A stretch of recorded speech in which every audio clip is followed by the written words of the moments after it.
Hello, everyone, and welcome to the 25-26 Minnesota State Reporting Roundup. My name is Rachel Cox. I am on the sports training team here at JMC. I'm also the resources lead, so I write a lot of those how-to articles that help you use the processes in JMC that you do on a daily basis. And I am joined by Jody Schott. Jody is our NSO, our new school onboarding lead. So I think a lot of you who are new to JMC have been working with Jody, and she also works on the forums team. And I think we'll be joined by Greg Gilman in a little bit. He was going to try to make it today. And Greg is kind of our state reporting guru on our development team. As we kick off another new year in As we kick off another school year, JMC continues its 45-year tradition of supporting schools with tools that simplify reporting and boost efficiency. Our mission remains the same: to empower schools with smart, reliable technology so they can stay focused on what matters most: student success. Join us today as we explore how JMC state reporting tools can streamline your reporting process. We'll highlight new features, walk through essential start of the year tasks, and share insights to help you report with confidence.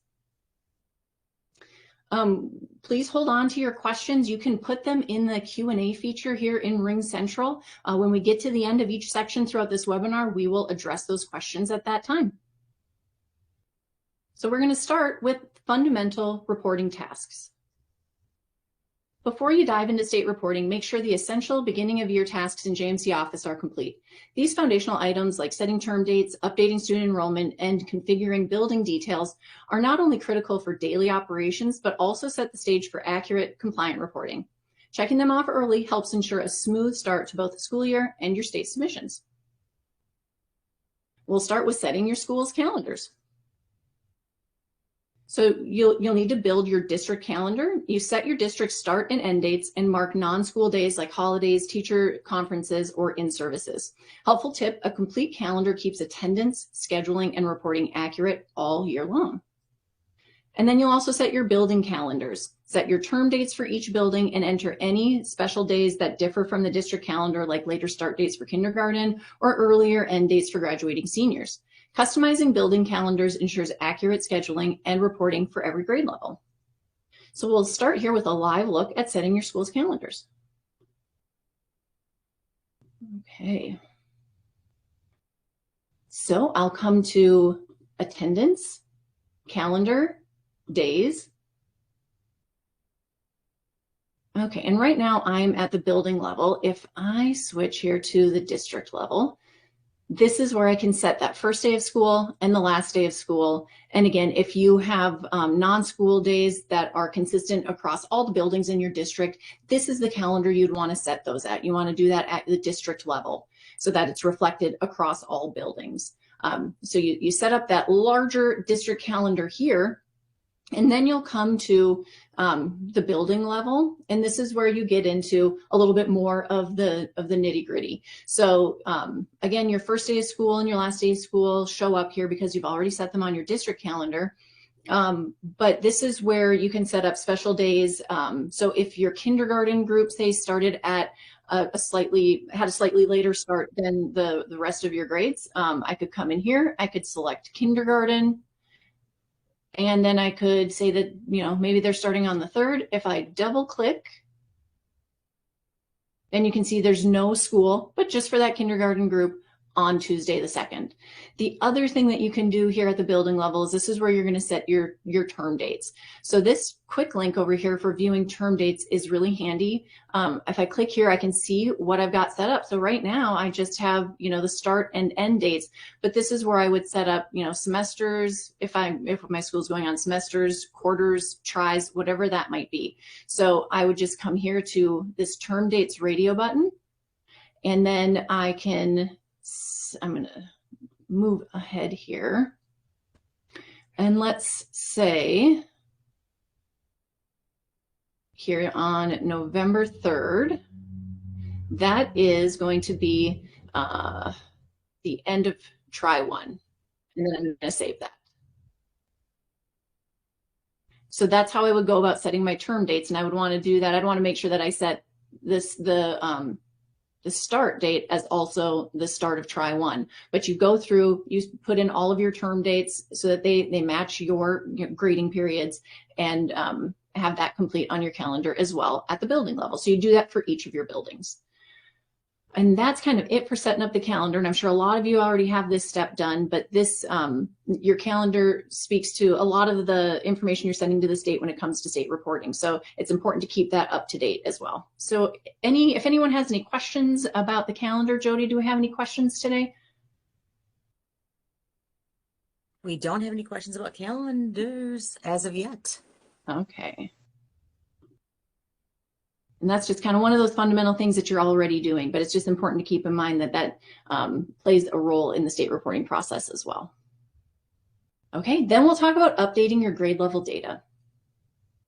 In Minnesota, accurate and comprehensive state reporting requires schools to ensure that each grade level meets instructional requirements and has the correct designations for proper funding. On the Edit School Data page in JMC Office, easily enter or edit data such as grade level, day length, school number, Title I designation, and preschool groups for MARS reporting. Customize your school data to meet state standards, ensuring accurate funding and compliance with educational requirements.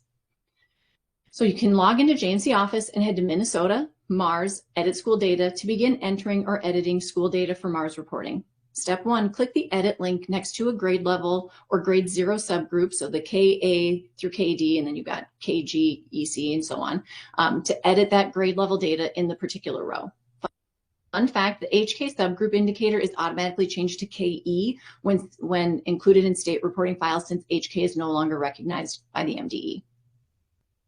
Step 2, enter or select the grade level, day length, school number, Title I designation, or preschool subgroup associated with the grade level for MARS using the appropriate fields and drop-down lists. So you've got this PKKG drop-down, which allows you to select if the one of these grade level subgroups is a kindergarten or preschool group. You have your day length in minutes, the number of minutes in a typical school day for that selected grade level. Your school number, that's the JMC building is providing instruction for the selected grade level.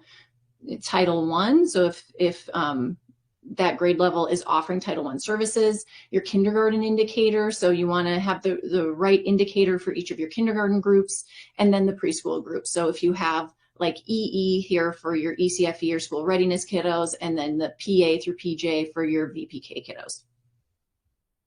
Step 3, click the update link to save your changes or the cancel link to discard them.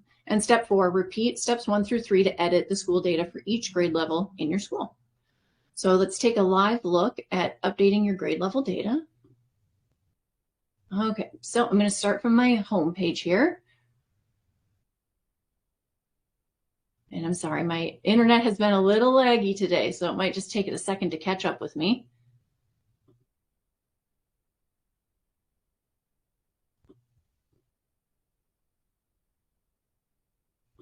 Okay. Well, I'm still timing out a little bit. Well, it looks though like I have it up on another tab here. Huh, that was pretty lucky. Okay, so on your Minnesota MARS Edit School Data page, this is where you're going to see all of the grade level detail for your school. So I can come in here, I can edit one of my grade 0 subgroups. I'm going to say that this is a preschool group. This is another VPK group that I have. And then in here, I can update my day length in minutes. They're also going to have 360 minutes. And that will allow my calendar to update the attendance there for that group. I'm going to update, and that's how I update grade level data for each grade level in my school. Any questions on updating grade level data, Jody? We don't have questions about grade level updates, but we do have some questions about the calendar that came in. Sure. Yep. Sheila asked about snow days, and do we add those when we get them, meaning the snow days? Which, yes, Sheila, when snow days come in, you do add those after you have a snow day. You can add those in. And then Shelley asked, on the term dates list, there's a start and end for summer. We have numerous summer programs. Can you show us how to set it up so we can use JMC for our summer attendance? Shelley, are you talking about summer school, or I'm not sure what you mean by summer programs. So maybe a little bit more detail about that one. And then Mendy, you asked about what does E stand for? Maybe back where you were, Rachel. Okay. I'm not sure what the Oh, E. okay. I think maybe she's talking about that kindergarten group. Here, let me go back. Minnesota, Mars Edit School Data. Are we talking, if we're talking about this E right here, that is, you'll find that on your Mars reference guide. It lets the state know what type of kindergarten group you have. So there are like some half day options, but I believe that E is full day, all day kindergarten. If it was the Title I on this, I think that just is what type of title funding you get on that one. I'm not entirely sure. That might be something to check out on the MDE's website. But for this, it just indicates what type of kindergarten program you have. And like I said, these are all defined on your Mars reference guide. And Shelley was talking about summer school. For summer school, I'll maybe reach out to Shelley if that's something that she's interested in. I can talk her through that. It's not something that's automatically turned on for every school, but it's something that we can do if you have summer school and you're trying to take attendance through summer school. So I can send out an email about that information for Shelley if you want to just mark that down for me, Jody, and I'll get that information at the end of the webinar. I have that down for you. Awesome. Thanks so much. Okay. Any other questions before we move on? I scroll up to the top to make sure. I think we are caught up with questions. Okay. And let's keep on going. Okay. Now we'll ensure all students have state IDs. Validating student state IDs, SSIDs, is a crucial step in preparing for state reporting in Minnesota, and JMC Office provides an easy and efficient way to validate SSIDs in bulk. By accessing the student state IDs file, you can check for errors, fix any issues, and create a text file of validated SSID numbers to ensure accurate student identification for reporting attendance and demographic information to the Minnesota Department of Education. Streamline your Mars data preparation and maintain compliance with state reporting requirements with JMC Office's streamlined SSID validation process. To validate student IDs for all students or specific grade levels, log into JMC Office and head to Minnesota Student State IDs SSID file. So step 1, select all or a specific grade level from the select grade level drop-down list to validate student state IDs in bulk. Helpful tip, need to acquire new SSIDs or to validate an SSID for an individual student, check out the MDE website Student ID System. Step 2, click the Check for Errors button to identify incomplete or inaccurate records listed on the validation summary page and fix any errors by heading to the View Student Data page. And step 3, repeat until you're error-free to ensure an accurate SSID file. Step 4, click the Create File button to download a text file of students and their SSID numbers. And then you can upload that SSID file to the Minnesota Education Identity and Access Management System to ensure all Mars IDs are correct. So we'll take a live look at making sure that students have those state IDs. Okay, so I'm going to go to Minnesota. Okay, now I have to just remember my file path here. Minnesota student state IDs SSID file. All right, so you can select all if you want to validate all the students in your school, or you can select one particular grade level. So I'll just select my grade level 0 here, and then I'm going to start by checking for errors. And right now it looks like I have no errors. So I could go ahead and create my file if I wanted to at this point. I'd probably want to check through all of my grade levels or all of the school, but then I can create that file and send that to the MDE. So it's a pretty simple process. Are there any questions on ensuring students have state IDs? No questions. All right.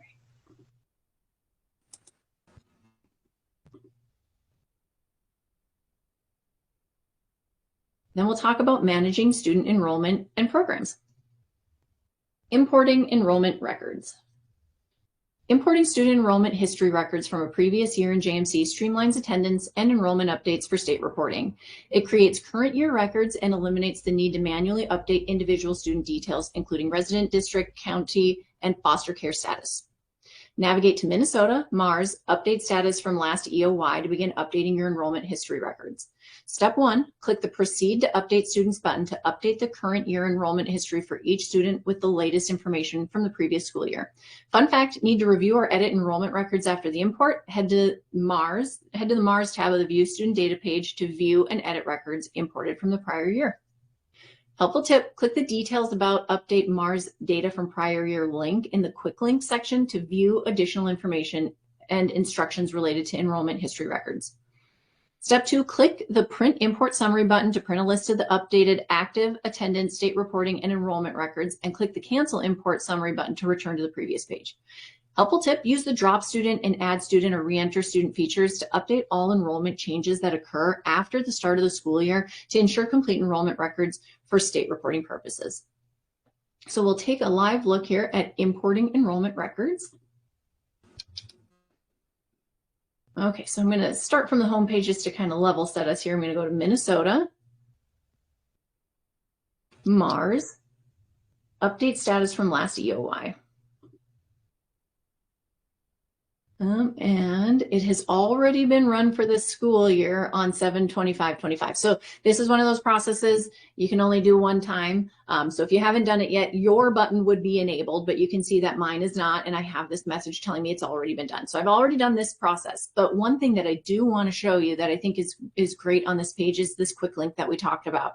So if you click on that quick link, it's telling you what that import is going to include, all of the student information that's going to be carried over from the previous year into the current year. So that's a great thing to double check. All right, any questions on updating status from last EOY?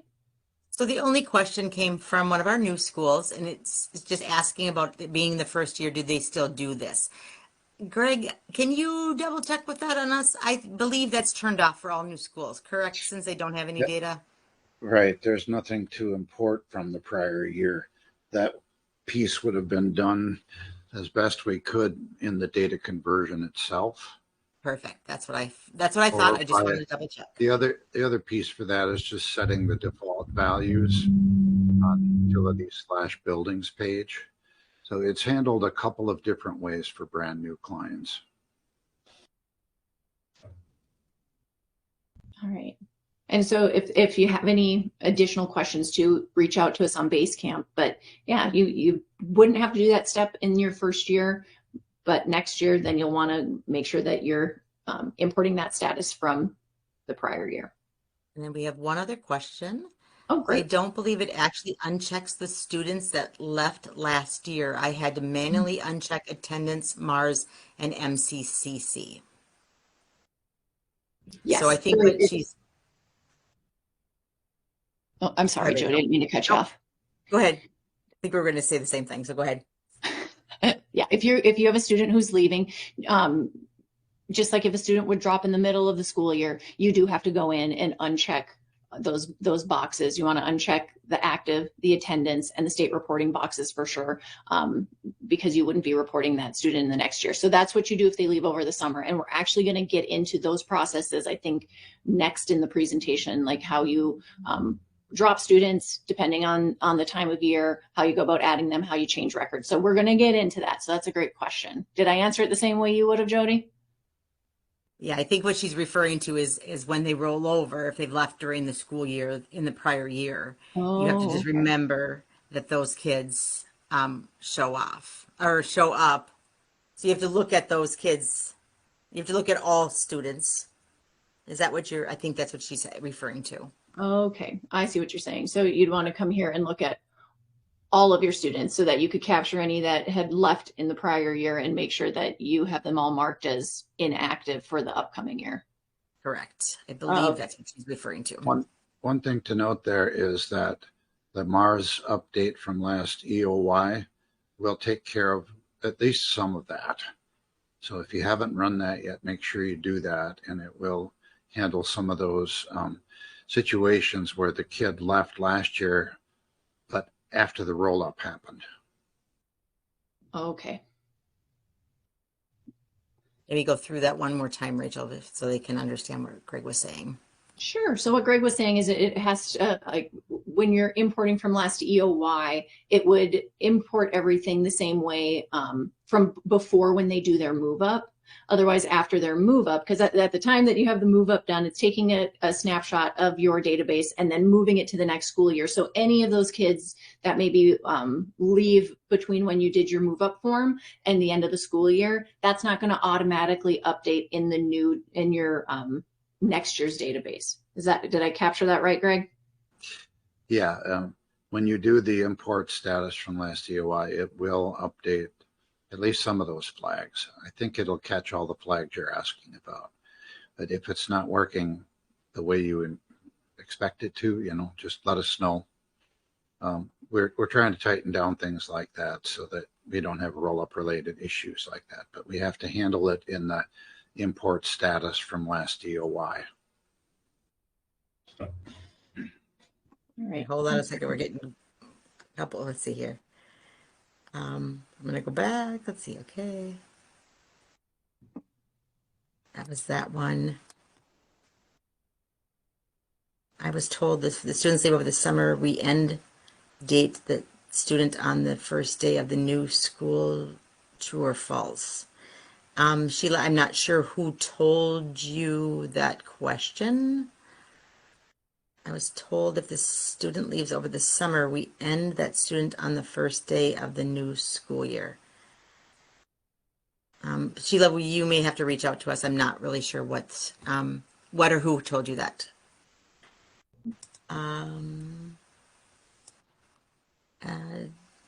Jessica's asking, do we still manually enter the SPED history tab? So your special ed history, when we, again, we're going to get to that point in the presentation too, where we talk about importing your program and special ed history. So we will talk a little bit about that a little later in the presentation. So hang on to that question, Jessica, and we will come back to that.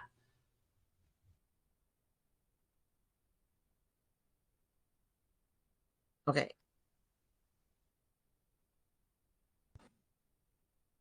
Okay, and then it looks like Jessica was also asking about the program history tab. So yeah, we'll get to that one as well.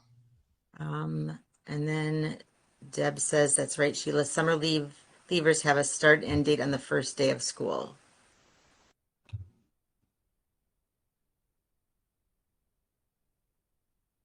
Okay. All right. Only if they're out of state is what they're saying. Okay, so I think we can keep moving. Okay. All right.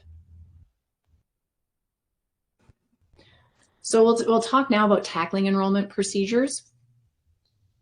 Determining the right procedure for student enrollment or withdrawal can be challenging due to varying circumstances. This helpful guide covers common situations for students joining or leaving your school, helping you manage enrollment with confidence, keep student records accurate for reporting and funding, and maintain precise enrollment data. So we'll start with working with students entering your school.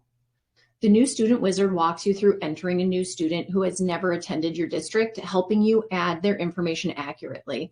And when you get the slides for this presentation, if you click on this link here, it takes you to a how-to article walking you through the steps for using the new student wizard. But anytime you have a new student that never attended your district, you're going to want to use that new student wizard. Enrolling a fifth-year senior, also using the new student wizard. So select the returning student option to re-enroll a student who previously completed 12th grade but is coming back to finish some graduation requirements. And then enrolling a student returning to your school. So you use the add student page to re-enroll a student who left the district before the end of the prior school year and is now returning.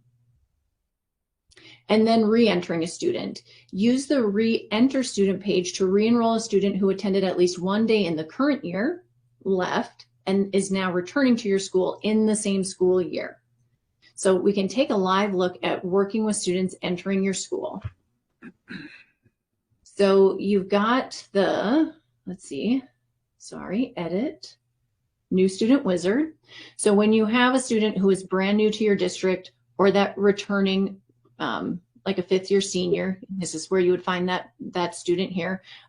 Most common is going to be those students that are new to the district. Make my screen a little bigger here.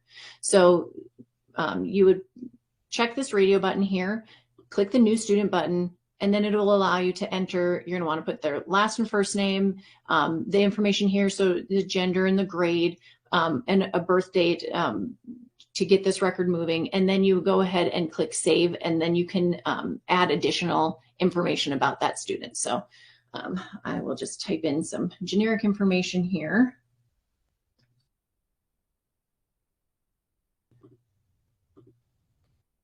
Okay, so we've got a fourth grader.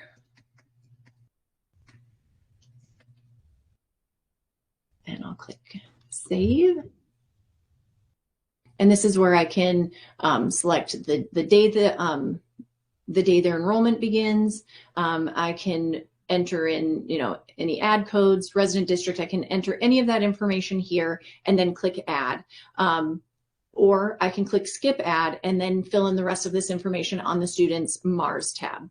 But you can enter it right here, click add, and then that student record has been created. So I'll go ahead and click add. And here we go. Now my student has a record, and I can go ahead and add contacts for that student. The other method that we were talking about is if you have a student who is returning. So a student who left in the prior year and is now coming back. So they have a record still in our system. So for that, I would come to attendance, student, add student, and then I get a list of all the students in my database. So I would find that student who left in the previous year, select the date that they'll be enrolling, or their enrollment history should start. And then again, same type of information here. So anything that you would need to complete all those fields on their Mars line, then I would go ahead and add that student back into our system. And then the last method is that re-enter student. And you'll only re-enter a student who was in your district in the current year, left, and then is coming back again to finish the school year with your school. So you're only going to find students in this list who have been dropped in the current year. So you don't see every student, only those students that would be appropriate to use this re-enter process with. So you select the student here, the day that their enrollment record should start, and again, any other information that would be appropriate to have on their Mars tab, and re-enter. So those are the few methods for students who are entering your school, sorry. And I do see that there have been some questions here, and Jody's been a rock star in answering them on the Q&A chat. But Jody, are there any other questions that we should address? The only question I didn't answer, just because I think everybody, just to go through it one more time, the EOI data more than once. Can it be updated more than once, or should it only be done once? The end of EOY data, I think that can only be done once. Greg? I think you only can do it once. Just once. Yeah. Okay. So you want to pick a good time to do it. You want to wait until after the prior school year is done and put to bed before you do it. So like doing it in May doesn't make sense unless your school is done for the school year. Typically are going to do that, right about now, July, August. So maybe not so much at the end of the last school year, but right before you're ready to start the next school year. Is that what you'd recommend, Greg? Yep. All right. Great. Thanks for sharing that question, Jody. Any Any others that we should address? I think I got them the rest of them answered. If anybody has anything else.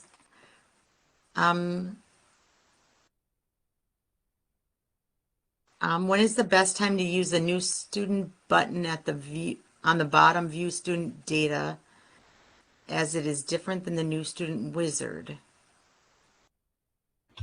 Kind of wish that button went directly to the new student wizard. So on the bottom, Is that are you referring to? Are you referring to the view student data page? There's a new student button on the bottom. Yeah, this one right here. Yep. The difference between them is this new student button won't walk you all the way through the wizard. It doesn't walk you through the ad. It just allows you to put a new student on this page. So they do work a little bit differently. Yeah, so I think the best practice and the advice we would give would be to use the new student wizard when you're adding a new student so that you have that opportunity to add all of the enrollment details that you need to add for the student. Agreed. And one thing that we do have the update, I don't know that everybody would know that, that Greg worked on, was that you can now add all of that detail at when you add that new student. Mm-hmm. Yeah, so that piece that we were looking at, when you can add like the resident district, all of those things you can now do on that screen rather than adding the student and then having to go back into their record on the Mars tab and adding it there. So you can do it all at the same time when you're adding the student. Okay, and we'll keep moving along. We've got a lot of great questions, so thank you everybody for being so interactive. Okay, working with students leaving your school. So we looked at the ways that you enter students into JMC, and now we'll look at what happens when they leave your school. So dropping students who leave during the year. To withdraw a student who has attended at least one day in the current academic year, use the drop student page in JMC Office to remove the student's active status while maintaining demographic and enrollment records for state reporting. Dropping students who leave over the summer. Then this is what we were kind of talking about. You can deactivate the student on the View Student Data page by removing the check marks from the active, attendance, and Mars checkboxes on the General tab. And deleting a student who has entered an error. So you can use the delete a student page to permanently remove a student who was never enrolled in your school. This action should only be used if the student's records are not supposed to exist, as it erases all associated data from your JMC site. So this is something you would not regularly use. This would be only if you made an oopsie and put a student in, or if you had a student, like a fake student you were using like to demo something and see how something worked. That's when you could delete a student, but you do not want to do this if you just have a student leaving your school. This is a permanent step that can't be undone. So we want to make sure that you're dropping students who leave, but this is if you created a record in error. So we'll take a live look here at working with students leaving your school. And this is where I always forget where I'm going here. So that one is under attendance, student, drop student. So attendance, student, drop student. This is where you go if you have a student who has attended at least one day in your district during the school year. So you can go in, find that student. You would enter their last day of school and then the reason for leaving. So you can see you got a lot of reasons here. Maybe they're moving outside of the district and enrolling in another Minnesota district. Then I can go ahead and drop that student. And I get a warning here or a pop-up that you can go ahead and verify the Mars data on the edit student data screen. I'm going to go ahead and click OK. And now that student has been dropped. And again, like I was saying before, if I went to re-enter, I can see any of the students that were dropped during this school year. So that's dropping a student. If you have a student that has left over the summer, on the General tab, you would uncheck your boxes and click Save. The last thing that we were talking about, the deleting a student, the thing that you don't want to do unless you have a record that was created in error, is under Edit, Delete a Student. And I need to log into the district to do that. And then I can find the student here and click Delete. All right. Questions about students leaving your school? So we have two questions. One from Chrissy. In Minnesota and Wisconsin, we can reactivate rather than add a student that is returning to the district over the summer, correct? If they're in your database, let's see, if you're in the school system, that is that returning student. Oh, okay. I think that they would want to add a student. Yeah. I see what she's saying, but I think that I I think that process has changed. It used to be that you could just go in and recheck those boxes, but I think now you're being asked to use that add student. Yep, that's that re-add that. That's that when you do that new student. If you go to that view new student wizard, isn't it that one? Because there's the Oh, returning disk to the district, or I can't remember the word is now. I think actually, Jody, I think they would want to go to attendance, student, and add student from here. From there, yep. If they're in that database, yep. Yep. If they're in your database, you would want to come to attendance, student, add student, and add them this way. Does that answer your question, Christy, if that's what you're referring to? Yeah, I think what she was saying is in the past, and this really recently did just change. We just updated our resources on it. In the past, Minnesota and Wisconsin were asked to just come in and you could recheck these boxes and then click save. But now you are being asked, like the other states that we work with too, is to go into that add student and add them that way. Yeah, day one didn't used to appear in that drop-down list of days that you can add them on, but we updated that so you can now, and it makes more sense just to be consistent to always go to the add screen. Mm-hmm. Yeah, because otherwise it wouldn't give you that option for the first day. In the past, it wouldn't give you the option for the first day, and now it does. So that's why we're asking you to use the add student page. Mm-hmm. And it allows you to change any of those enrollment items like resident district and so forth that you're going to want to change on the fly here instead of having to go back to the student data page, to the Mars tab, and manually edit them. Mm-hmm. And then Shelley asked, the delete student permanently deletes for the current year only, or does it delete for all previous years? Greg, do you know that? The delete student option? Yes. So like if they delete the student out of say 24, 25, does it actually delete them out of every year? No. Deletes them out of the current year only. Okay. Okay. And I see Christy's got some follow-up. What are the repercussions if I've already reactivated this summer? I think Christy, you're right. I think all you'd have to do is just deactivate and then go back through that add student process and you'll be good to go. Thank you, Rachel. Yeah. All right. Again, great questions. Yes. Okay.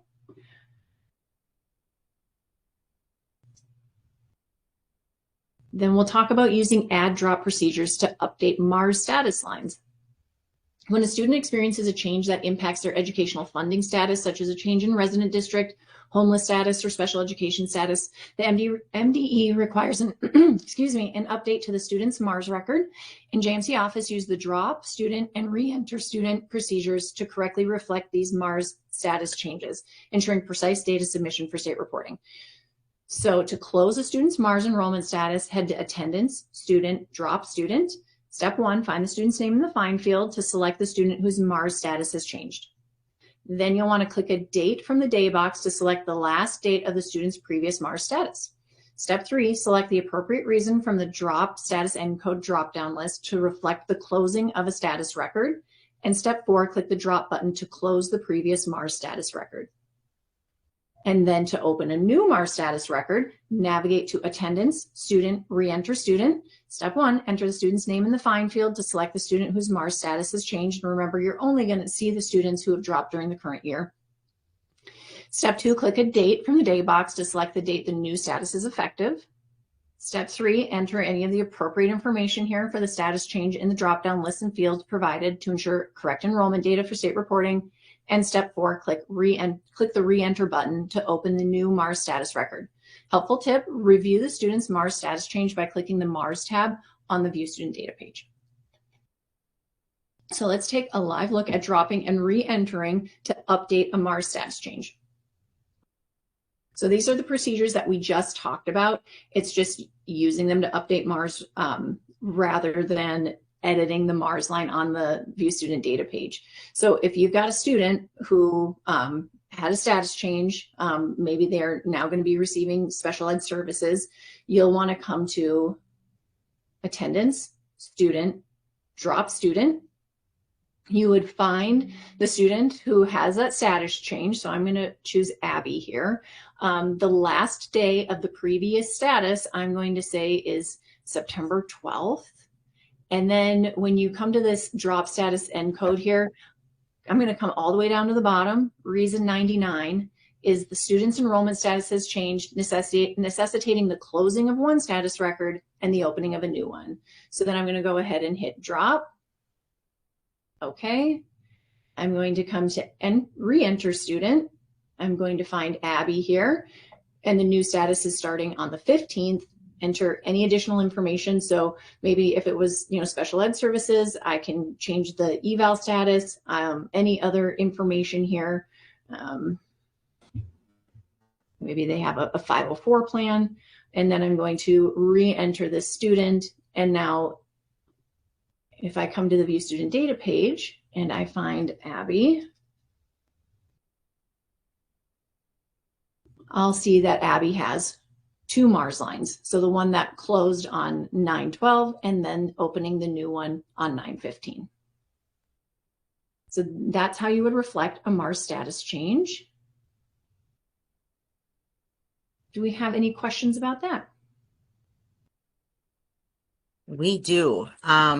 Let's see. Patty asks, so drop would not be used for students that left over the summer? Correct. You don't drop students. You don't do the drop that way for students that left over the summer. If that's what you're asked, and just like the ad process. I'm not really following exactly your question, Patty. She said just the ad, like the ad process. So do we go through the drop a student over the summer, like in the same way that we have to go through and add a student? From my understanding, and I think I'm right on this, but maybe Greg can back me up. So in Minnesota, if a student leaves over the summer, we just have to go ahead and deactivate that student by unchecking those boxes. Just make sure you drop them in the prior year. Okay. And that gets reported correctly in the prior year. Well, if they're left over the summer, you don't have to drop them. You want to have them end the school year. Let's see, a drop still needs to get reported. Okay. Otherwise, it does need to get reported. So we think about Minnesota. I have to think about it before I can give you a correct answer. Sure. And that's another thing too, that I'm happy to share in our email. So just keep in mind that we always email this to email the webinar to everybody who registered. So in that follow-up email, I can be sure to address this question as well if we need to look into it a little bit further, just some of those slight changes that we've had. So I will make sure that we include that information as well. Deb asked about the drop in ads. They do show up on the report. Any kind of drop in ads that you do within the system do show up on your report. Can you still make these changes on the student data page, or do we have to go this route? Jessica's asking. I'm guessing, Jessica, you used to just do the add line. Is that what? Yeah, just updating on the MARS line, or adding an additional MARS line. We have been told by our tech support that this is the best practice for doing that. It reduces errors on new MARS lines. Sometimes they won't edit correctly without that dropping of a previous record to close that first record. The previous record, that drop procedure is what will close it effectively, and then opening up the new one. It's a little bit different when it comes to students who have, like, say, a preschool screening record and then are going to have another record. Then you can do that add line. But for students who have a status change, a MARS status change, our tech support team does want them dropping and re-entering, because that's going to reduce errors when you're submitting.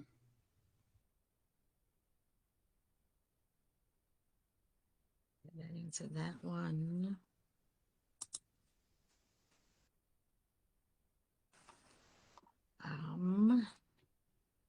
See, when a student is dropped off from school, do we uncheck the boxes or we leave some of them checked for Mars reporting? So that's a great question. So I'm assuming that what we're being asked is during the school year, if a student leaves, if they're dropped, and you do the drop procedure for them, you're right. You still want to state report them because you'll want to have funding for the days in which you had the student there. So you would uncheck. You'd make sure that the active box and the attendance box, but like the state reporting, your Mars box would still be checked so that you can send that record through the rest of the school year. And then for the next year, it would be unchecked. Yeah, so by doing that drop, the drop that student, the JMC automatically does the system the right way, and so you're reporting correctly.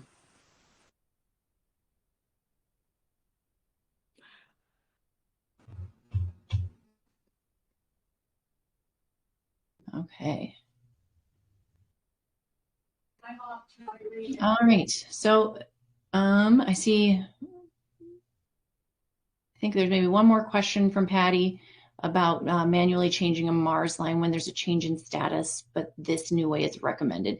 Yes, when you do have a Mars status change, we're recommending that you're dropping and re-entering.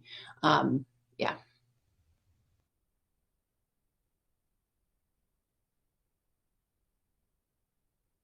Okay. Okay, I think we can move on. Okay, keep going here. So updating or completing a student's enrollment record. And you know what, maybe I'll have, if either Greg or Jody wants to maybe Slack Eric while we're talking here and just get a definitive on that dropping over the summer. I want to make sure before everybody leaves, they've got the answer that they want there. So Jody or Greg, maybe if one of you could Slack Eric and just say, hey, when in Minnesota, when you've got a student who's leaving over the summer, is it enough to uncheck those boxes or do we need to do the drop? I think, do you mind doing that, Jody? I can do that. Yep. Thank you. And then we'll try to make sure that we have an answer for that question. Okay. So editing a Minnesota Mars status line. So this isn't a change in status. This is just editing an existing, editing the Mars line on a student who doesn't have a status change, who doesn't need another line, just changing some of those details. So if you need to complete the enrollment process for a new student or correct enrollment errors tied to Mars reporting, in JMC Office, head to the Mars tab on the View Student Data page to edit details such as the student's resident district or transportation indicator to ensure accurate state reporting that secures the appropriate funding for your school. To change a Mars status line for a student, log into JMC Office, navigate to the View Student Data page, and click the Mars tab. Step 1, enter a student's name in the Find field to begin editing Mars status lines for the selected student. Step 2, click the Edit button to complete enrollment details for a new student or to make corrections to a student's enrollment status prior to the start of the school year. For active students experiencing a change of enrollment status, this is what we were just talking about. So if it's a change of enrollment status, you're going to drop and re-enter. Step 3, enter or edit enrollment record information in the corresponding drop-down lists and fields to update the selected student's Mars record. Step 4, click the Update button to update the student's Mars record or click the Cancel button to discard your changes. So we can take a live look here at updating or completing a student's enrollment record. So like we were talking about before, if you're adding a new student using the new student wizard and you use that skip add button, this is when you would want to come in and add additional details here. Or maybe I forgot to update the special ed eval status when I was re-entering this student's record. So I have an error here that I just need to create. So it's not a change in status. It's just editing the record that's already there. So I could just come in here, click edit, and then I can change my special ed eval status or whatever that is that needed to be updated. Or like I said, if it was a new student you added over the summer, before the school year begins, you need to add the rest of the data. So you can come in here, click that edit button, make those changes, and then update. All right. Any questions about editing a Mars status line?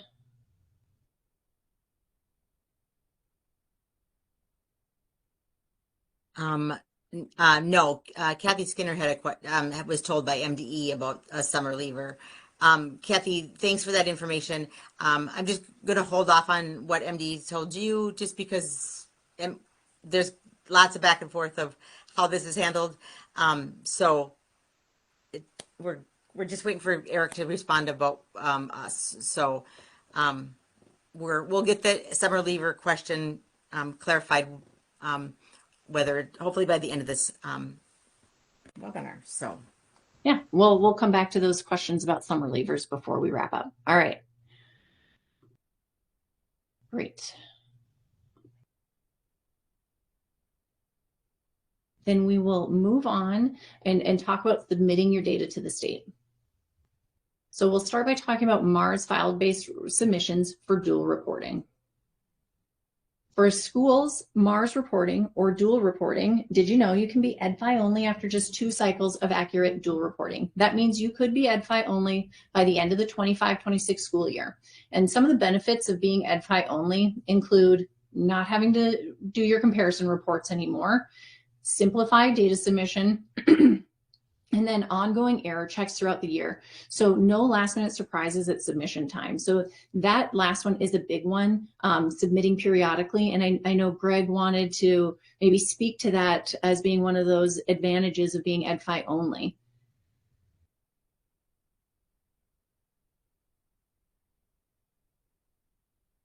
See if we still have Greg here. He is still here. He is still here. He said he'll be right back. So I'm not sure what that really meant. So we may have to come back to this one real quick. Okay. I think what Greg wanted to talk about, one of the benefits of EdFi only is that you can be sending your EdFi data like once a month. It's not only at these these reporting milestones. I can be submitting my data throughout the year via EdFi, and I can be cleaning up any errors that I might have as I'm going throughout the school year, so that they're not accumulating. I can keep submitting. So it is a big advantage. It allows you to have clean data throughout the year, and it reduces the need to clean up a lot of errors at one time. Okay. But helpful tip, once you have completed those 2 dual reporting cycles successfully, you can contact the MDE to get your reporting status updated to EdFi only. Then let our tech support team know about your reporting status update. So to send those file-based reports to the MDE, you'll first need to import attendance to the Mars module. In JMC Office, calculate attendance to simplify the process of updating attendance records for accurate student counts during the fall Mars reporting. By automatically entering attendance information, membership status, and end dates, this feature ensures seamless Mars reporting and provides a comprehensive report for reference, highlighting any errors or changes made during the calculation process. In JMC Office, visit Minnesota, Mars, Calculate Attendance to begin automatically calculating attendance. Step 1, click the Calculate Attendance button to update Mars attendance records for all students in the building for state reporting purposes. Helpful tip, regularly calculate attendance prior to the fall submission to identify and correct errors in data entry, ensuring a seamless state reporting process. Step 2, click the Print button to save a PDF or print a hard copy of the Calculate Attendance report for future reference. Fun fact, the Calculate Attendance report provides a number of modified student records and identifies errors that may hinder accurate state reporting. So we'll take a live look at importing attendance to the Mars module. All right, so I'm gonna come to my home screen. I'm gonna go to Minnesota, Mars, Calculate Attendance. All I have to do is click this Calculate Attendance button, and I can see here I've got my Mars attendance record updated. I can print this list if I want to. I can see right here that there were 42 student records changed. So this is where you want to start. You want to update your attendance. That's a pretty simple step, but you'll want to make sure you do that any time that you are creating those Mars A and B files. You want to start by calculating your attendance. Any questions on calculating attendance, Jody? There are no questions. All right. And then checking for errors. Prior to submitting the fall MARS files, your school's MARS A files and student MARS B file to Minnesota Department of Ed, it's essential to verify the accuracy of your school and student data. Checking for MARS errors lets you easily identify any missing information, address any issues, and guarantee precise reporting, thus avoiding reminders or potential financial consequences from the Department of Education. Make the most of this feature to ensure a seamless and error-free submission process while completing your fall reporting. To review any errors in your fall data, simply log into JMC Office and navigate to Minnesota MARS Capture Fall Files. Step 1, click the Check MARS Errors button to display a list of any MARS errors that JMC recognizes. Step 2, it's optional. You can click the Print button to print the MARS errors for reference and use the information to navigate to the appropriate JMC module for correcting any indicated errors in your school or student data. And Step 3, repeat steps 1 and 2 of the process to check for MARS errors until your data is error-free. So we can take a live look at checking for errors.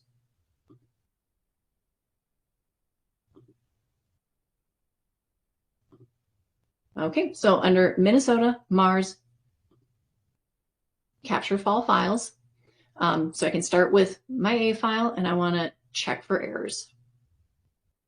But you can see here in this demo database that I'm using, I've achieved EdFi only status for state reporting. You're no longer required to submit MARS A and B files. So if you're not sure, if you're EdFi only, you see this, you're like, oh, yes, our school is now EdFi only. So once you're EdFi only, you don't have to do this process anymore. But here I can see the errors that I have. I would want a validity check of race ethnicity data. So I could print this out so that I could address that field here on each of these students. And then I can see here that I have, bad MARS ID numbers. Yours won't look this way. This is a demonstration only database. So our data is not real, which is why I'm seeing a lot of errors.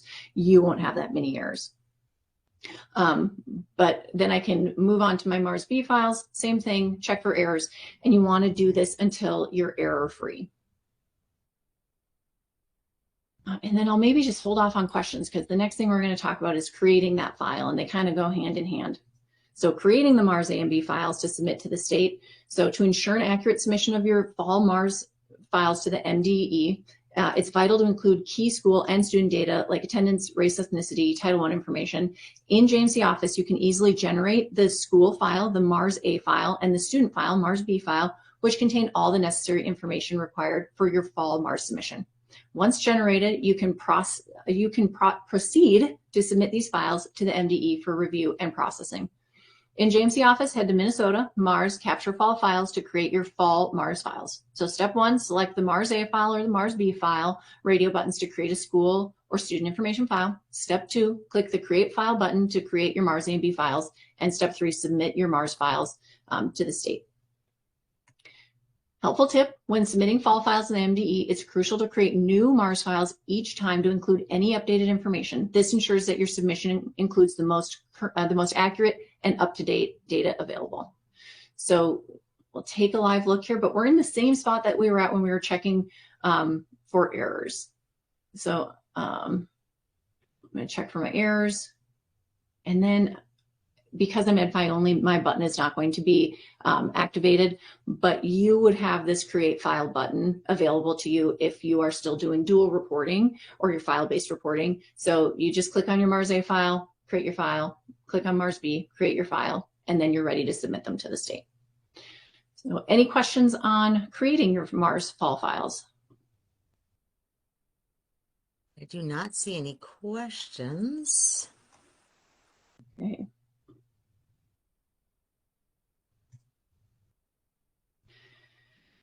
Then we'll talk about checking for errors with the MDE through the MARS West site. JMC completes an initial error check on your fall files, but the Minnesota Department of Education requires an additional error check prior to submitting your fall MARS A and B files. Complete the following steps to successfully submit your files to the state. Navigate to the MARS West Edit System, the MARS Web Edit System, to log in and submit your MARS A and B files for error checking. If errors are received, log into JMC Office, fix your errors. Once fixed, create new MARS A and B files and upload them to the MARS West system to check for errors. When all your errors are resolved, upload your final MARS A and B files to the MDE. So now we're going to transition to talk about EdFi data submissions for dual reporting schools and for EdFi only schools. With EdFi, your data flows directly from JMC Office to the Minnesota Department of Education, eliminating the need for file uploads. As you enter information throughout the year, EdFi validates your data in real time so you can catch and correct errors early. When reporting windows open, your data is already prepared, making submissions faster, easier, and more accurate. Enabling EdFi data submissions. Updating your school's EdFi settings in JMC Office is crucial for establishing seamless communication with the Minnesota Department of Ed. Once JMC Tech Support provides you with the appropriate credentials to connect with the MDE, simply enable EdFi interchanges to establish a reliable and secure data exchange between your school's JMC site and the MDE. The updated settings allow for efficient sharing of data and compliance with state reporting requirements. So head to File, Administrator Options in JMC Office to update your EdFi settings. Step 1, click the EdFi settings link, so right here, to open a new browser window for configuring options on the EdFi settings page. Step 2, place a check mark in the Enable EdFi Interchanges checkbox to turn on the EdFi interchanges between JMC and the MDE. And step 3, click the Save button to update your EdFi settings. So that's really the only thing that you need to worry about at this time, is just enabling those interchanges. Our fun fact here is just letting you know that all of these other fields are going to be entered by our tech support team. So they'll take care of this. You just need to enable those interchanges. And helpful tip, once you've configured your EdFi settings, it's time to calculate attendance again in order to share your calendar with the MDE. So configure your EdFi settings, share your calendar again. So if you're doing dual reporting, you shared it once, you share it again. And for EdFi, this is the point in which you want to share that calendar. So let's take a live look at enabling EdFi data submissions. All right, so from my home page, I'm going to come to File, Administrator Options, EdFi Settings. And you'll see it opens up a new browser window. I'm going to enable my EdFi interchanges, and I'm going to save. And my changes have been saved, and now I'm ready to start submitting via EdFi. First, I want to go and calculate my attendance, but then I'm ready to go. Any questions about enabling EdFi interchanges? Jessica just asked, is it ready now? She asked about a week. She asked last week and it wasn't ready. I'm not sure if Greg is back to answer that. I think that I thought that it was going to be available as of this last build. And when Greg gets back on, maybe we can ask him as well. So it's just that we have to wait with every state that we work with. We have to wait for certification with the departments of ed. So I thought that was done in our last build, but we'll find out here shortly if when I go to do any of this EdFi reporting, if I'm getting errors or if I can't do it. But I thought that was updated in our last build. Jessica does say, I do see that I have the API and URL now, so. Okay, good deal. Thank you for that. And Patty said mine was done yesterday. So thank you guys for chiming in on that one for us. Yeah. Okay. Then the next thing you want to do is complete your steps to send general data via EdFi. Completing the tasks on the Start Year page in JMC Office is a critical step in submitting your school's data to EdFi at the beginning of the school year. This state reporting milestone guides you through the process, ensuring successful data submission to the state through the EdFi portal. By completing the checklist on the Prep tab, updating code tables, uploading your school data, and addressing any errors, you can prepare your data for EdFi submission. In JMC Office, go to Minnesota EdFi Start Year to confirm that you have completed the necessary tasks to prepare your data for EdFi submission. Step 1, click the Prep tab to access the checklist of items that are to be completed before the start of the school year. Step 2, place a check mark in the appropriate checkboxes to indicate that you have completed the listed item. Step 3, click the Tables tab to access the list of tables that require updating from the MDE at the start of the school year. And step 4, click the first available button on the Tables tab to begin updating your JMC site with the latest MDE code tables. As each table is successfully updated, the next button in the list will become enabled. Continue checking each available button until all required tables are up to date for the new school year. Step 5, click the General tab to access a list of MDE data submission elements related to your general school data. And Step 6, click the first Enable button on the General tab to begin uploading school data to the MDE. Step 7, fix any errors displayed on the Start Year Summary report and repeat Step 6 and Step 7 until all school data is successfully updated in Ed5. Helpful tip, click the Print Summary button to print the summary for reference while fixing data errors, or click the Cancel Summary button to return to the General tab and continue the Start Year process. Step 8, click the Student tab to view instructions for submitting student data to the MDE. And helpful tip for additional support, send your error summaries to support@jmcinc.com for help diagnosing and fixing errors. So our error reports are really good. Most of the time you'll be able to look there and see what it is you need to update. But if you're ever stuck, get a PDF of that error summary and send that to our support team. So we can take a live look at completing the Start Year steps. Okay, so from my homepage, I'm going to come to Minnesota, Ed5, Start Year. So this is really important. Everything in this prep tab here are the things that we've been talking about, like the fundamentals for setting up to accurately state reports. So you want to make sure that new students have been registered and entered into your JMC database, including their primary contacts. Student lunch statuses have been updated, including importing their lunch status from the prior year, because you'll want to have those, any free and reduced lunch statuses should follow those students for the first 30 days of the new school year.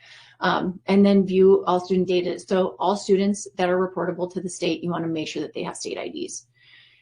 And then you need to enter your first day of school, last day of school, scheduled days, so that piece that we were talking about, updating your calendar, that's important that is updated before you start trying to send your data to the state. So the prep tab is really important. It tells you everything you need to do before you start reporting. Once you have checked all of these off, you can come to your tables tab and you can start updating the information from the MDE. So you're bringing the most current information from the MDE into your JMC database. So I'll click this first one here. Oh, I got an error.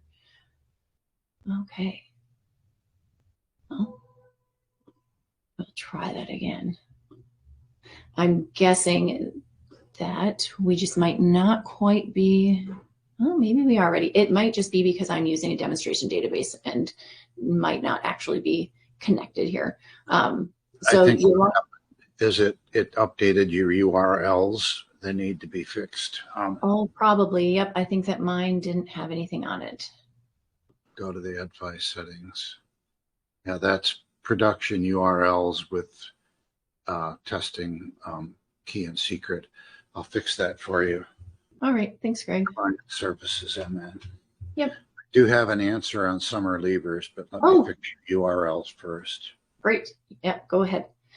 The other thing that I wanted to mention while I was here is what you've got here on the prep tab. So this is everything you need to submit those fall files. As you start diving into MCCC reporting, which we're not going to get into today, it's a whole separate piece. You'll see pieces on this prep tab that you'll need to complete in order to submit your MCCC data as well. So this is all you need for this time of the year, but then when you go to start doing your MCCC, you'll have additional items here as well.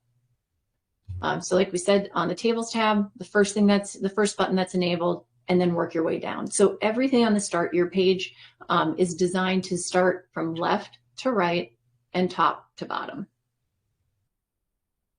And then once your tables have updated, then you come to your general tab, and you can see that mine is not enabled. So in order to be able to enable this button, you can see I have this helper text here. I must check off that I've completed all the items on the prep tab. So that's kind of your safeguard against sending data before it's ready. So it's telling me go back, make sure that all my new students are registered, my lunch statuses have been updated, that all my students have state IDs, but I can see here I don't have state IDs for everybody. Again, this is test a demonstration site. And then my attendance, my calendars have been updated. I have all of my special days. I have my term dates. All of that stuff is there.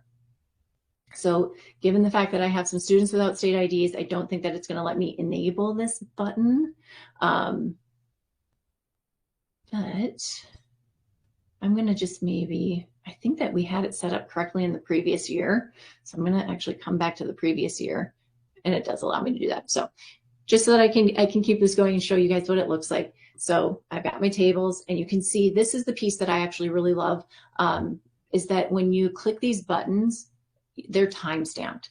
So I can see the last time I did this. So if I'm ever helping a school and they're having a lot of errors, maybe I'll come in here and be like, well, you haven't updated your table since the beginning of the school year, and we're now in May, so let's update these tables again. And that might take care of some of those issues. And then the same thing here. I can see the last time that I submitted my data. But for the sake of this webinar here, I'm going to go ahead and click it again. And what we'll see here is if I had any errors, I would see them up here, and then I would have more details about what those errors are. And like I said before, our developers have done a really good job of giving you information that you need so that you know where in JMC that error might be, and then you can go there to fix that and then run it again. All right, any questions on that EdFi Start Your page?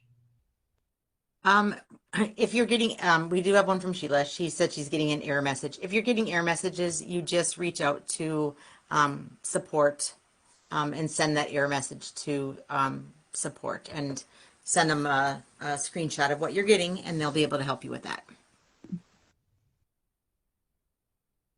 Okay, I think what Sheila's saying here is if I get, please set your EdFi settings on the administrator options page though. Sheila, it might just be that you haven't enabled these EdFi interchanges. So if you remember, you start at your, you go to File, Administrator Options, click on EdFi Settings, and that opens up a new window, and you'll want to enable your EdFi interchanges and save. Sorry, Rachel, I did not read that close enough. Oh, that's okay. That's all right.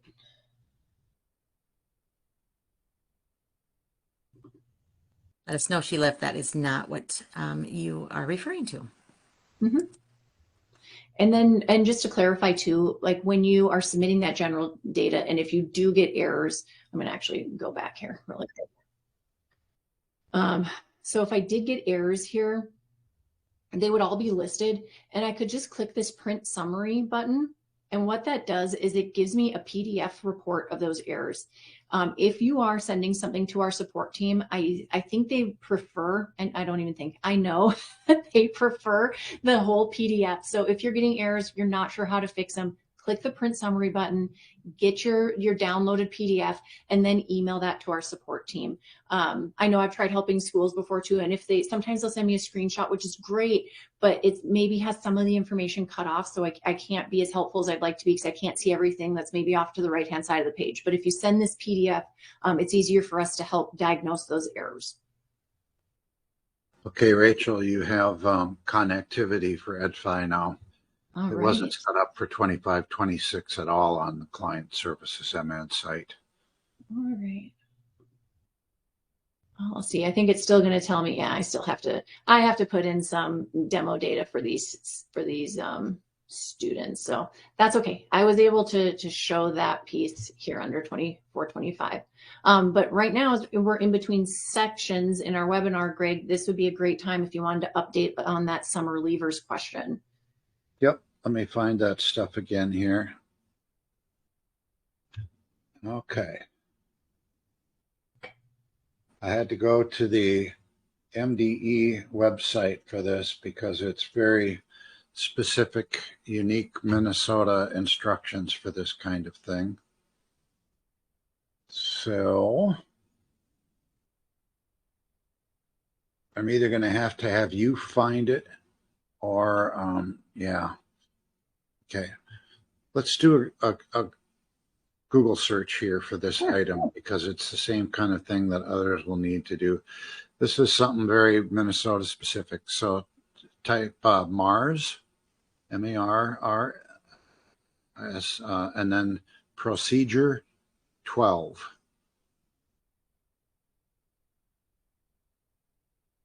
That's exactly what you want, the intel there. Okay. This comes from the link below it, also the Mars reporting instructions. Okay. This is where I found procedure 12. But this is where it becomes an MDE question. And then we just pull this up. It describes the scenario that we're looking at here. And essentially what happens is we don't have to do the drop in the prior year. I assumed that. I'm sorry I was wrong about that. It would seem normal to do that, but we don't. What we do instead is in the fall of the current year. So let's say they left it somewhere over the summer and you didn't report them as a drop, as a transfer at the end of the last year, but now you realize that they are. So what you need to do is put in, you'll see at the bottom paragraph on page 1, it says to put in a 98 for the state aid category. It's on the second line of that bottom paragraph there. That's the key sentence there. Okay. So it doesn't affect your ADMs. It doesn't affect anything. So that it will show that the kid is actually, no longer, it's transferred out of your district. But that's the key, is you do it in 25, 26, because it's too late to report it in 24, 25 anymore. If that makes sense to you. Mm-hmm. This was interesting. I tried getting a hold of Eric on this, wasn't able to connect. I called Joe in technical support. Yep, even Greg has to call Joe once in a while. And he didn't have this off the top of his brain either. It's one of those questions where it's a Mars question. We at JMC try to get answers for you where we can, but it's really comes down to how do we code this in the Mars status lines. So I had to find the right procedure on the Mars information. So, Okay. hopefully that answers the user's question. I'll actually take this.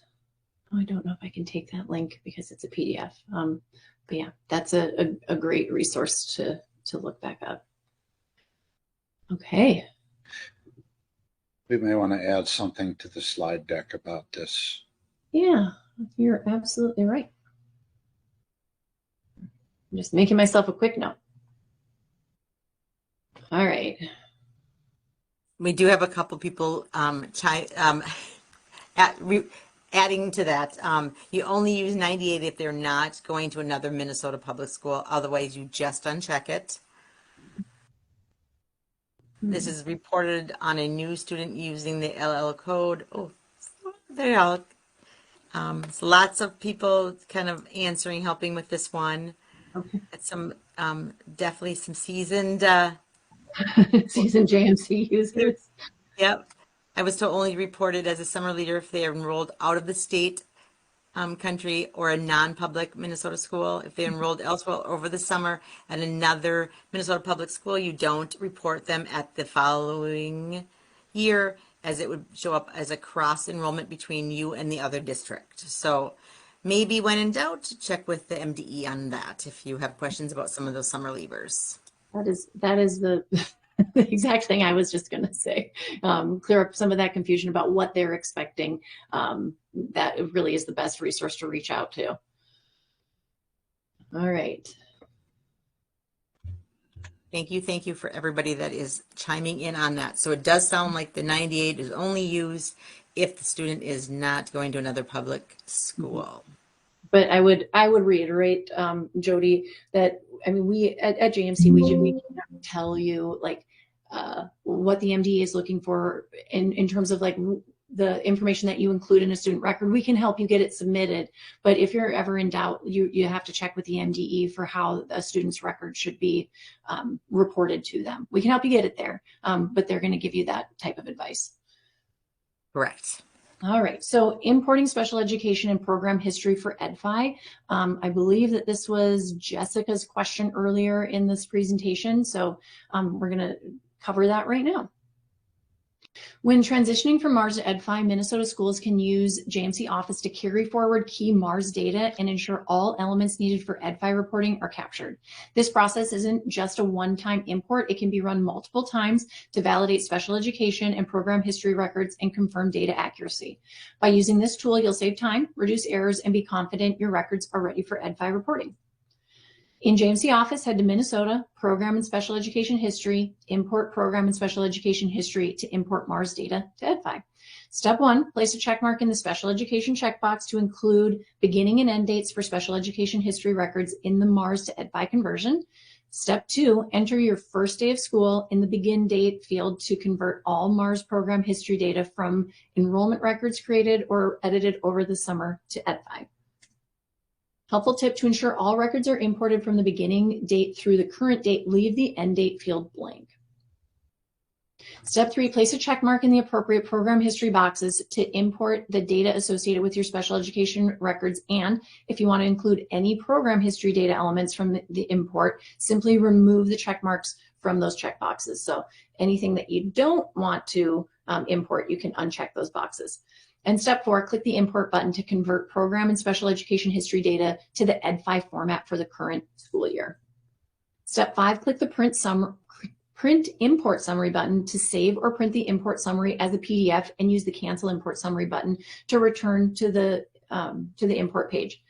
Then you'll want to review the imported special education history records in the import summary report to identify individual student records that need further editing. Helpful tip: head to the program history and special ed history tabs on the view student data page to edit records for individual students. So let's take a live look at importing special education and program history records.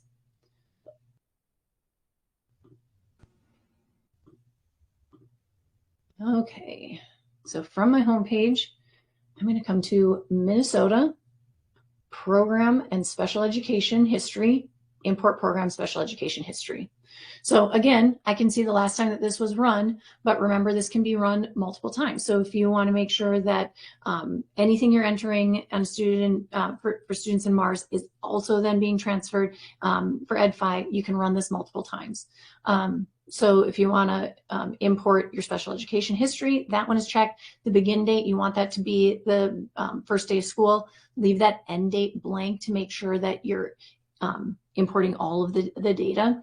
And then if there's any program history that you don't want imported, you can uncheck the boxes that you don't want imported. Once you have this set up the way that you want and you're going to import the pieces that you want, just click that import button. And then what's great here is you get a list here. So you have the special education history that was added, and you can see here program and special education history records were created, and then the following program and special education histories already exist in the current year, and therefore they weren't imported. So we already have that. And I'm going to move back into my current year here. This might show me something a little bit different, and I'm going to import. Okay. So the following program and special education history records were created. So we can see these all here, but then we can see that I'll need to edit this student's program history record for completeness, as there are additional new fields for this record type. So some of the fields that need to be reported in EdFi weren't the same as what was in Mars. So this is telling you, hey, we've converted this over from Mars to EdFi, but there's still some pieces that you need to complete. So like when it comes to like preschool screening records, one piece that you'll have to go into the program history tab and complete is who the screener was, who screened that child. So this gives you a great outline and lets you know all of the records that you need to go to, and perhaps add a little bit more information so that you're reporting completely in EdFi. And then you can click that print import summary so that you can save this as a PDF or print it out so that you have it on hand as you're working through those student records. And then if I hit cancel, import summary, takes you back to this screen. All right. Any questions? I don't see any questions. All right.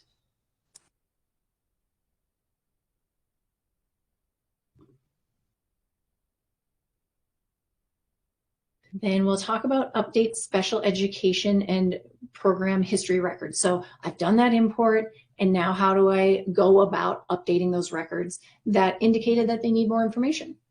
In JMC Office, you can easily edit program history and special education history records for individual students. By accessing the View Student Data page, you can modify the program history and special education history records indicated in the import summary report.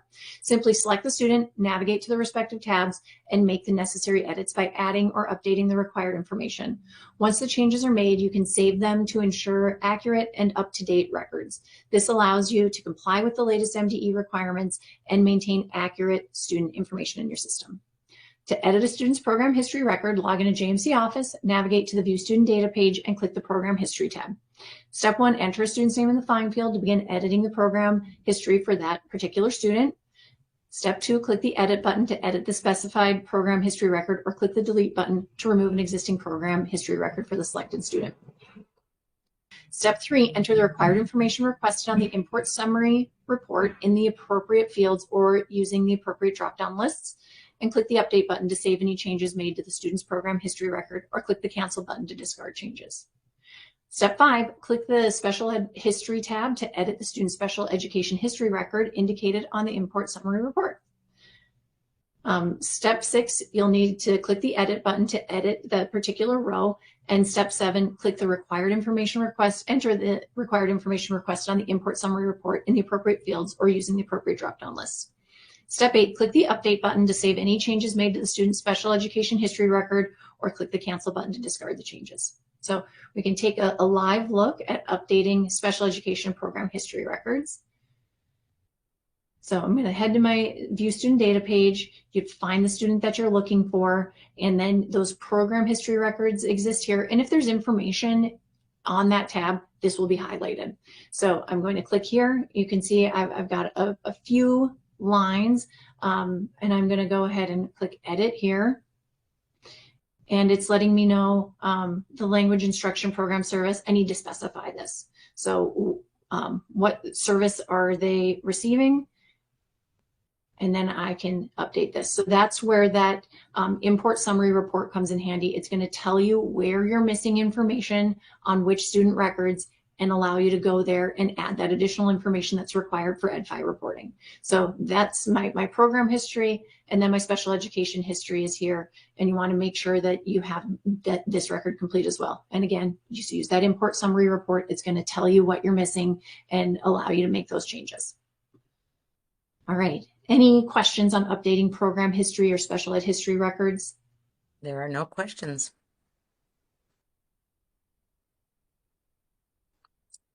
Okay. So once we've imported that student data and we've added the additional information that we need on those student records, now we're ready to submit student data via Ed5, and we can start by doing it by grade level.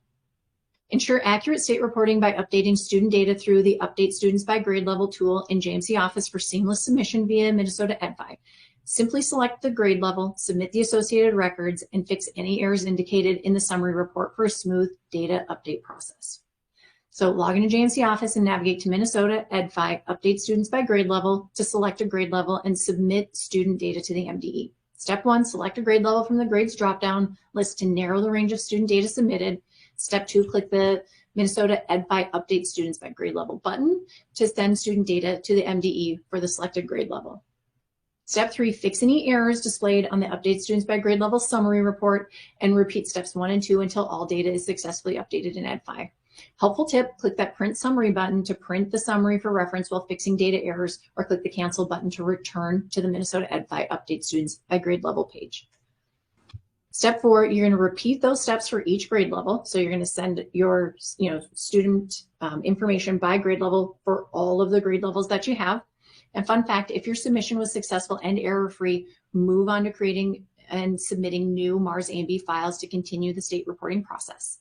Helpful tip for additional support, once again, if you have errors here that you're not sure about and you're not able to fix on your own, then get that PDF again. So click that print summary, get the PDF, and you can send that to our support team.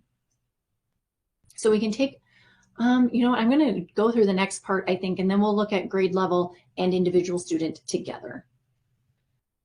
So you can also submit student data via EdFi by an individual student. In JMC Office, when student information changes, you can quickly resolve state reporting errors by sending targeted data updates to Minnesota EdFi using the Update Student feature. This feature allows you to save time and effort by only updating the specific student records that include changes, ensuring accurate and up-to-date data submission without the need to update all student records. Log into JMC Office and head to Minnesota EdFi Update Student to update data for a specific student. Step 1, enter the student's name in the Minnesota EdFi Update Student drop-down list and select a student to submit EdFi data for an individual student. Click the Minnesota EdFi Update Student button to submit EdFi data for the selected student. Fun fact, the student's name, state ID, grade level, JMC student ID, and the student reference number are displayed to ensure you have selected the correct student. Step 3, fix any errors displayed on the Update Student Summary Report and repeat steps 1 and 2 until all data is successfully updated in EdFi. Helpful tip, click the Print Summary button to print the summary for reference while fixing data errors, or click the Cancel Summary button to return to the Minnesota EdFi Update Student page. Repeat this process for additional students that need EdFi data submitted. For additional support, once again, error summaries can be sent to our support team. Okay, so we'll take a live look at submitting student data by grade level as well as by individual student. So from my homepage, I'm heading to Minnesota EdFi Update Students by grade level. And this can take some time. So if you're coming in to do this process, click on a grade level, click your button. It doesn't take me quite as long because I don't have so many students and it's my demo database. But you can see I didn't have any errors on that grade level, but then I'm good to go here. So update students by grade level. Well, I'm seeing that I have students that don't have state IDs. I would want to go in and fix that and then send again. But for now, I'm going to cancel that summary. I would go to my next grade and so on and so forth. You can send by all grades. We don't usually recommend that just because it can take a very long time and you would hate to have a timeout in the middle of that process and then have to start over again. So grade by grade is probably your best bet. In the meantime then, or throughout the school year, if you have a change to one student's record and you don't want to send all students or an entire grade level again, you can just update one particular student's record. So you would come to EdFi and then update student. So I'm sorry, Minnesota EdFi update student. Find the particular student who has information that needs to be updated, and you'll see their state ID, their name, their grade, their JMC ID. So you have all that information here to ensure that you've selected the right student, and then you can click that Minnesota EdFi update student button.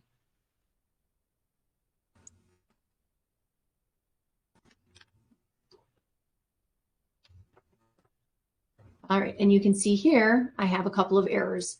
So if I scroll down, I've got a couple errors here and another one here. I got a lot of them.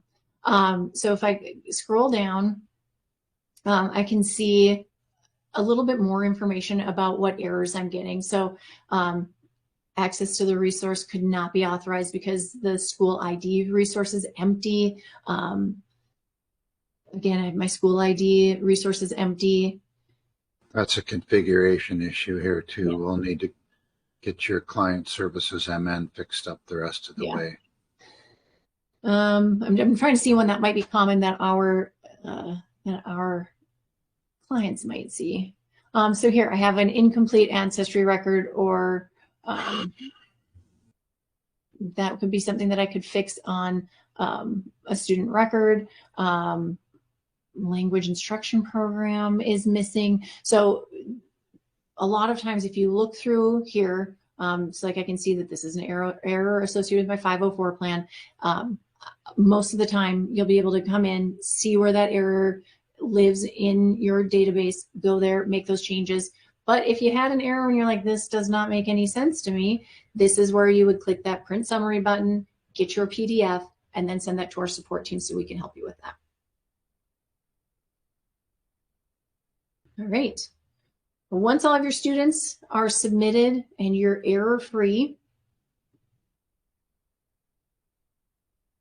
then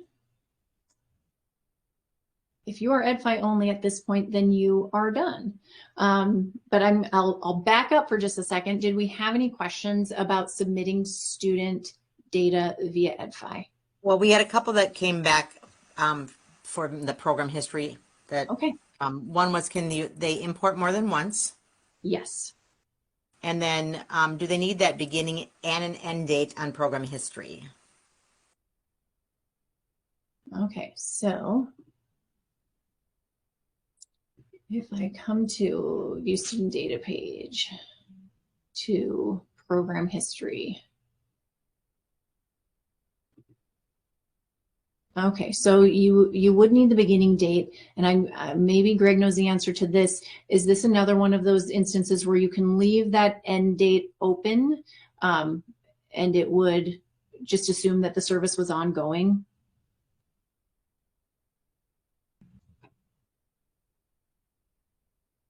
You're muted, Greg, if you're talking. Was the question about end dates for program history? Yes. They don't need to enter in an end date unless the program has ended. Is that correct?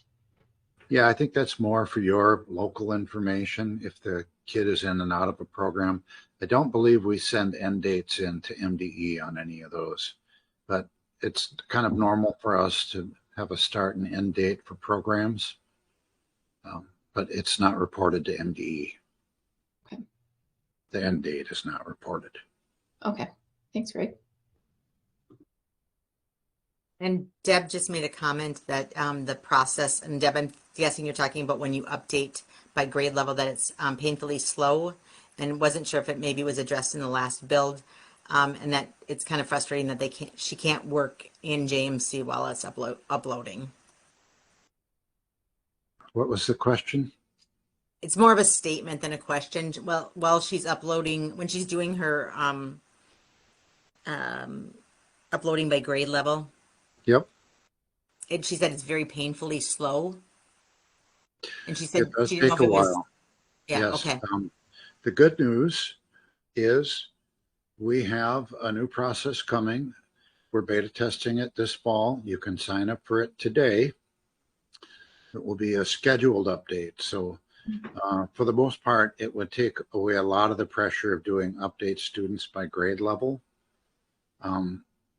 It is not something you can just do on your own right now, but we are beta testing it. What would happen then is in your EdFi settings, we tell it that you're going to automatically update all of your students every night.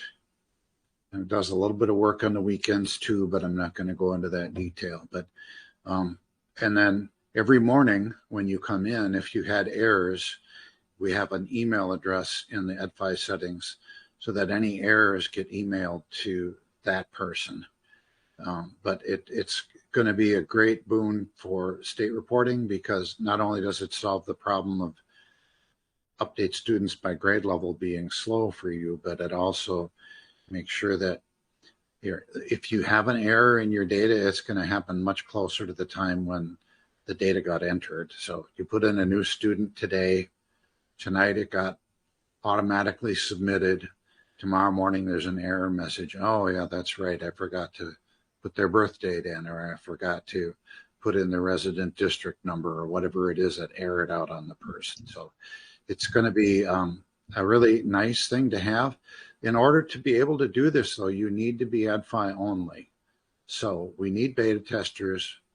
They need to be EdFi only. You get to try out this cool new feature this fall. So contact us, any one of us on the meeting today. Send it to support, send it to training, whatever. Say, I want to be a scheduled update beta tester for Minnesota for EdFi. Is that a mouthful? Yeah, Greg, when you had stepped away, we talked a little bit about the advantages of being EdFi only, and the one advantage of being able to send your data regularly throughout the school year, not just, when you do those file submissions or at reporting milestones. And this makes that even better. So if you are EdFi only, if you want to take the initiative and do that beta testing so that those updates are sent automatically for you, it's a great benefit. And to Deb's point, then you don't have to kind of wait while data is being submitted. You can still do your work throughout the day without that holdup. Right. And although some people might cringe at this at first, bear me out here a little bit. Only submitting during the last few days before a deadline has never been best practice.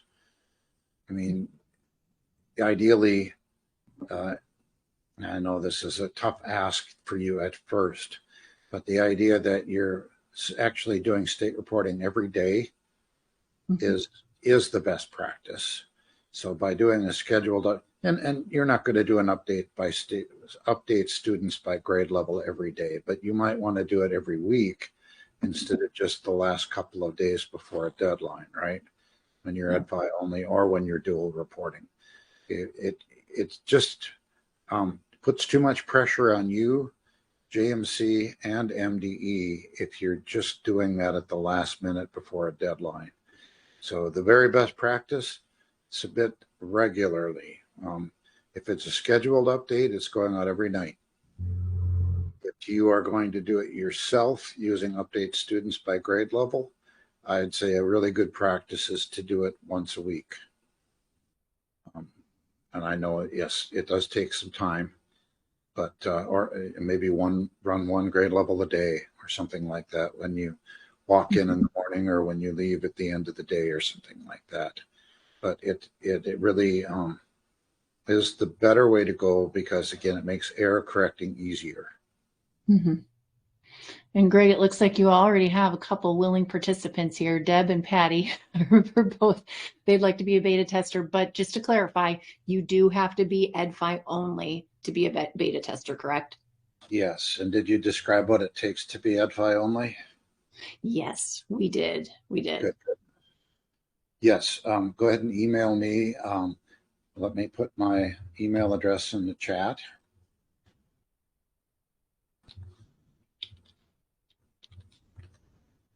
Can everyone see that? It's just greg@jmcinc.com if you've never emailed me before. And I will get you hooked up to be that beta tester. And they have their names written down too. So okay. If for some reason. The beta test isn't something that's going to necessarily happen this week or even in August, but look for it in early fall. But we'll just need people to volunteer and we'll get you updated, get you on the calendar for getting this enabled for you. Great. Good deal. And you've already got some willing participants, so that's amazing. All right. That's awesome. Yeah. Okay. So like we said, if you're reporting EdFi only, once you get your student data submitted to the state error-free, then you are done. But if you're dual reporting, you've got that next step. So if you're dual reporting, you need at this point, when you're error-free after submitting your student data, then you need to submit new Mars A and B files to Mars West. Once you're error-free with the MDE and EdFi, you do that once you're error-free, in EdFi, and then you're allowed to run that comparison report. So anytime you update Mars, you need to follow this process. You need to create new Mars A and B files and submit them to Mars West until error-free, submit your school and student data via EdFi until error-free, and then create a new Mars A and B file to submit to MDE to run that comparison report. So like we said toward the beginning, once you have completed 2 cycles of dual reporting, you are then eligible to work with the MDE to be considered EdFi only. And then, if you get that okay from the MDE, let our tech support team know, and that's where we would update your database to show that you're EdFi only. So all those little messages you were seeing in my database saying, oh, you're EdFi only, you don't need to do these Mars files, you'll be seeing those as well. So it's those 2 cycles of dual reporting. All right, I think that's getting us to the end here of our information. If anybody else has any questions, go ahead and put them in the Q&A. I'll take a look at what's coming up in JMC, but we'll make sure to address any questions before we log off. But also maybe before I get into our news and upcoming events, if there's anything else that Greg or Jody wanted to add before we wrap up this webinar, now would be a great time.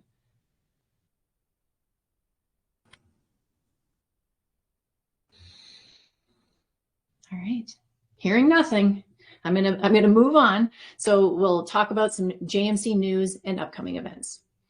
Do you have new JMC users or returning staff members on your team? You can host a regional workshop. It's hands down the best way to get them up to speed on our tools before the school year starts. How it works, you provide the room and we treat your staff in nearby schools to personalized training that will leave them saying, I've got this. If you're down to host, please email us with a few days and times that work in August or September for a 2 to 4 hour workshop, depending on your training needs. Our client support specialists, or CSS, are getting ready to get you ready for the fall term as part of summer check-in calls. They'll ring you this month to share a few back-to-school tools, most notably our start of the school year checklist, which is built right into JMC Office to help you divvy out, track, and complete tasks across your entire district. If you have any questions that can't wait, you can email Amy at amy.bemis@jmc.com. And in addition to our state-specific regulatory roundup webinar sessions throughout the month, you can access our state reporting resource hub and YouTube channel at any time to learn and troubleshoot at your own pace, whether it's navigating data collection, error detection and correction, or submission phase. Keep reporting snag-free and government funds flowing. So we've actually just updated our help center. So we've created an entire collection just for state reporting. I'll maybe just quick hop there and show you what that looks like because it's a really great resource. So if you use your widget and visit Help Center, you'll see right here, state reporting, an entire collection of just our state reporting resources. The way that it's organized is we have just some kind of general state reporting articles at the top, and then we have those state reporting fundamentals. So many of the things that we've gone over in this presentation are right here. And then there's some things that are just specific to Minnesota. You'll find those resources here. Data collection and entry, again, Minnesota specific articles right there. And then when it comes to reporting, submitting, and assessing your data quality information here. And again, specific to your state. So we've tried to make it a little bit easier to get you that information that you need so that you're not sifting through a lot of information that you don't need. So we've reorganized these resources and hopefully they're really easy for you to find. All right.